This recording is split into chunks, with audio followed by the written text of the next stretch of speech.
Okay, good day everyone. Let's answer practice set number 1 of Module 5. So we have the T accounts and the rules of debits and credits. Instruction letter A, you need to open T accounts for cash, prepaid rent, janitorial equipment, notes payable, Lily Santos capital, service income, and salaries expense. Second, you need to analyze and post the transaction in the T accounts. Third, you need to make a summary of balances of the result of operation, which is the nominal accounts, and the financial position, the real accounts. So let's have transaction number 1. Lily Santos put up Malinis janitorial with an investment of 100,500. Okay. So you need to determine what is the value received and value given up. Okay, so the value received by the business, since the owner invests cash, therefore the value received by the business is cash. And what is the value given up? Okay, the value given up is right of ownership. Okay, so if we say value received is cash, what is the effect in the transaction, in the accounts? What is the effects in accounting elements?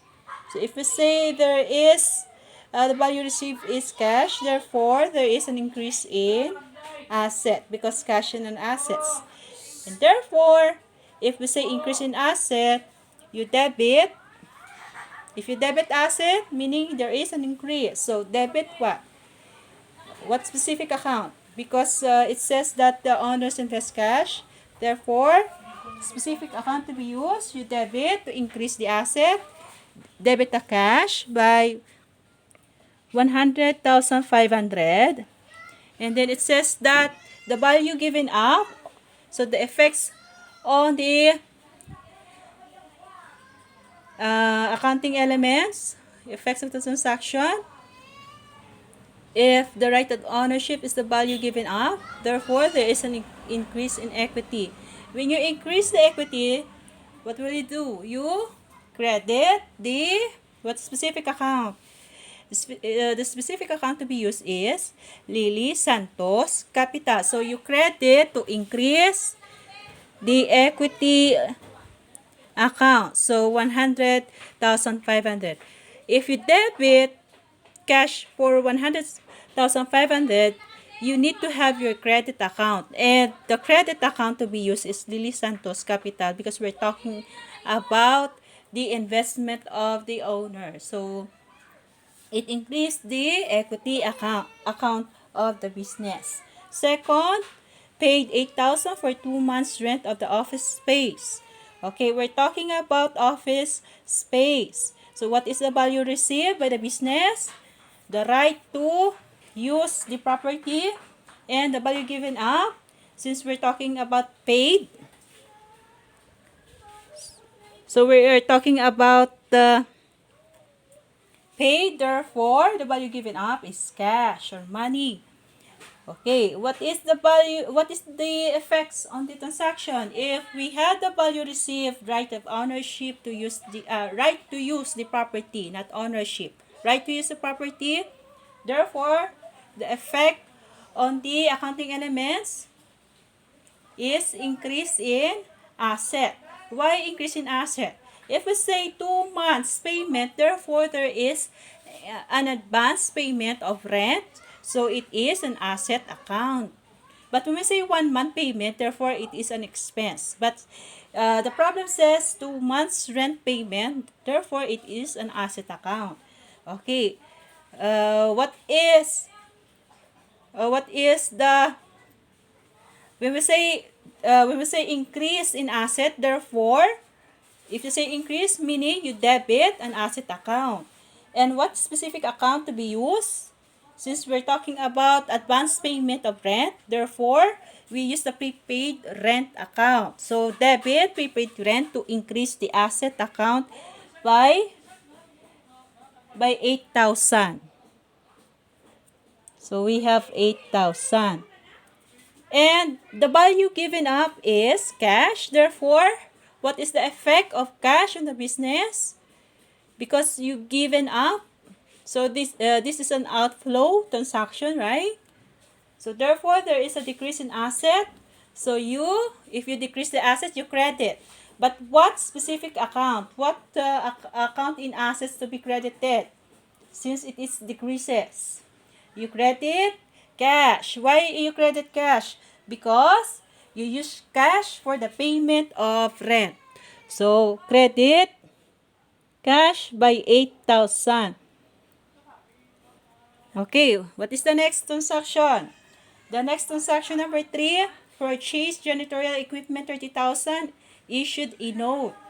Take note what is being purchased, janitorial equipment, but it says it issued a note. Okay. Now, what is the value received by the business? The value received by the business is, because you purchased janitorial equipment, therefore, janitorial equipment is the value received by the business. But what is the value given up? Okay, the value given up is not a cash, but what? It is a debt or obligation to pay the supplier. Okay, so therefore, the value given up is debt or obligation to pay the supplier. Okay, if we say value received is janitorial equipment, therefore, the effect on the accounting elements or transaction, there is, what is the effect on the accounting elements or the account title? So, the effect on the accounting elements, there is an increase of assets because janitorial equipment is an asset account, right? And what will be the what account to be debited if we're talking about increase in asset? Okay, the specific account to be debited is janitorial equipment because it says in the problem purchase of janitorial equipment by how much? 30,000. So you debit for number 3 transaction, debit janitorial equipment 30,000. What will be the account to be credited?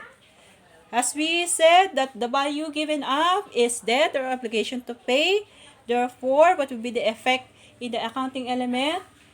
If we say value given up, we have debt. Therefore, there is an increase in liability because the problem says instead of paying it cash, the business issued a note. Therefore, it is a liability and it increased the liability account. So, meaning, if you increase the liability, you credit. Credit what specific account? Notes payable. So, you credit 30,000 in notes payable. Next, number 4 transaction. It says that received 70,000 from clients for services rendered. Okay, what is the value received by the business? Received 70,000 what? Cash. What will be the effect? If there is a value received a cash, therefore there is an increase in asset. If you increase in asset, you debit. Okay, what specific account? Because cash is received, therefore you debit cash for 70,000. So debit cash for 70,000. The value given up is what? It says that services rendered. So the value given up is services rendered. So what will be the effect in accounting elements? We'll say value given up is services rendered. Therefore, you rendered service or the business. The business rendered service. Therefore, it is increase in income account. If you increase the income account, therefore, you credit what specific account? Since it is an income account, you credit service income for 70,000 pesos. So that is 70,000 is credited to service account for transaction number 4. Okay, if you have debit, be sure to it that you need to have your credit, no? Kung may debit ikaw, dapat may pares ka nga credit. Okay. Number 5, paid the supplier of equipment. Okay, where we can refer the amount. Number 5, it says paid the supplier of equipment. Take note that we have the transaction sa notes payable, right? Okay. So notes payable credit 30,000. It says in the problem number 5, there is a payment to the supplier of equipment. Meaning, the existing notes payable is being paid, no? Sa transaction number 5. And it says that 100% will be paid. Or meaning, paid in full. Okay, so what is the value received by the business if you pay the debt? Therefore, the value received by the business, meaning there is a cancellation of debt, and the effect of this transaction, since that is a cancellation of debt, therefore there is a decrease in liability account, which is the notes payable. Meaning, when you decrease the liability accounts, specifically notes payable, meaning you debit the account. So, meaning debit 30,000 for notes payable.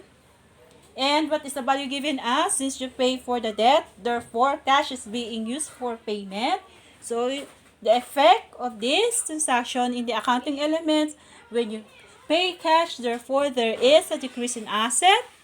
And if you have decrease in asset, meaning you credit a certain asset account, which is the cash for 30,000 pesos. So you credit cash for 30,000 pesos. Okay, the last transaction, it says that you pay, the business paid salaries of employees for 25,000. Okay, what is the value received by the business? The value received by the business is the services rendered by the employees. So if there is a services rendered by employees, the effect of this transaction to the accounting elements, meaning there is an increase in expense. Okay, if we say increase in expense, therefore debit an expense account, which is salaries expense for 25,000. So, debit 25,000 pesos to the salaries expense to increase the expense. When you say increase in expense, you debit. Okay. So, the value given up by the business, because the business paid and it uses cash. So, value given up is cash. So the effect of this transaction in the accounting elements, you credit cash because there is a cash outflow. So meaning, effects, you decrease the cash and you credit cash account for 25,000 pesos. That is the last transaction. What is the next step? Get the total of debit and credit of each account. So, you may use ruler so that straight line na siya, class. And then add all the debits and credit account. So let's have the debit account of cash. So we have 100,500 plus 70,000. So the total debits is 170,500, and the total credits for the cash. So this is the credit side. So this is the debit. So the total debit is 170,500, and the total credit is what? 8,000 plus 30,000 plus 25,000. So the total is 63,000. And after that, what will you do is get the difference of debit and credit sa cash account. So subtract 63,000 to 170,500. So 170,500 minus the 63,000. So the net balance or the balance of the cash is 107,500. So meaning which of these has the larger amount? So the debit. Take note that the normal balance for the cash is in the debit side. So meaning balance will be put here on the debit side of cash, and the balance is 107,500. Again, how do I arrive this amount? You just simply 170,500 minus the 63,000. Therefore, the balance for the cash is 107,500. What is the next step? So, prepaid rent, the balance is 8,000. Okay. So, this is the balance. For janitorial equipment, balance is 30,000. For notes payable, there is zero balance. Zero balance. It's just because if we get the difference of 30,000 and 30,000, zero is the outcome or the result. Lily Santos Capital, balance is, so the balance for the notes payable is zero. Balance for the capital account Lily Santos Capital is 100,500. For the service income is 70,000. For the salary expense is 25,000. Take note that the normal balance for the cash is an asset, is debit. Prepaid rent, normal balance is debit. Janitorial equipment, normal balance is debit. For the liability, the normal balance is credit. For the capital account or equity account, the normal balance is credit. For the income account, the normal balance is credit. And for the salaries expense, the normal balance is debit. And after you arrive the balances of each account, you need to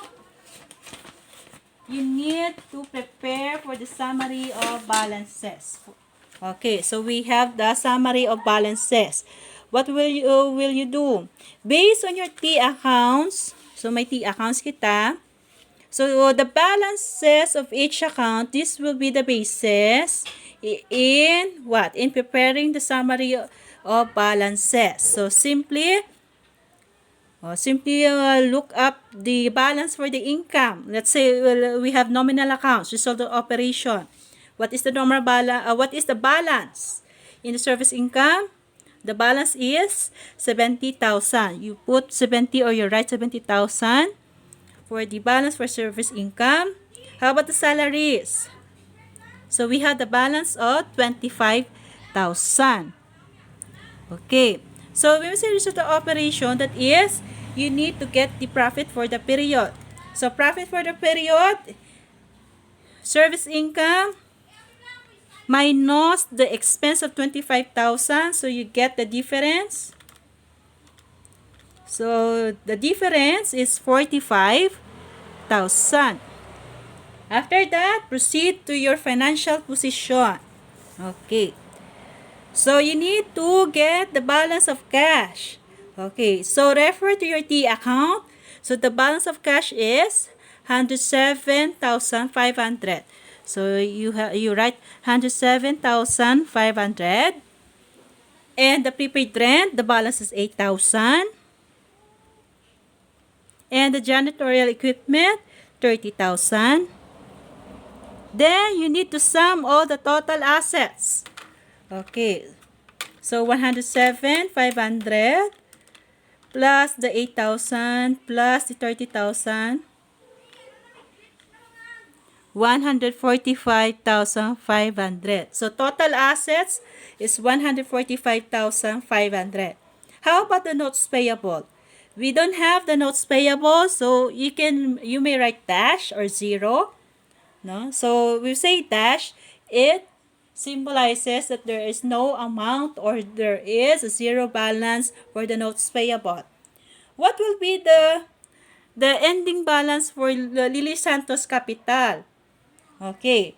Take note that we had the balance in the T account 100,500.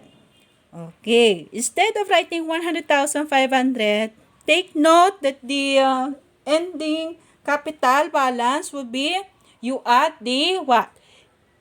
You add the profit for the period, which is 45,000. Meaning, your Lily Santos capital is not 100,500, but you add 100,500 plus the profit for the period of 45,000 to get the ending capital balance of Lily Santos, which is 145,500. And after that, get the total of the liabilities and the ending balance capital of Lily Santos. Since 0 is the balance for the liabilities, therefore bring down 145,500. Okay. Take note, class, if your total asset is 145,500, the total liabilities and equity should be equal to 145,500. If these two is unequal, therefore there is a discrepancy o kung may ara dira nga figure nga wala maat or wala nadugang. Amo na siya kung nga ay hindi magbalanse. So take note, it should be balance. Total asset should be equal to your total liabilities and equity. Based on the summary of balances, there is a profit for the period, no? With an income of 70,000 and the expense of 25,000, meaning there is a residual, no? There is a residual, or meaning there is a profit for the period. And let's go to the financial position. So we have the total assets 145,500, but we don't have a liability because liability is 0, right? Therefore, we can say that the business is liquid and the equity is increased because we have the profit for the period of 45,000. So there is an increase of equity from 100,500 to 145,500 because of the profit of 45,000 pesos. So this is your answers for practice set 1.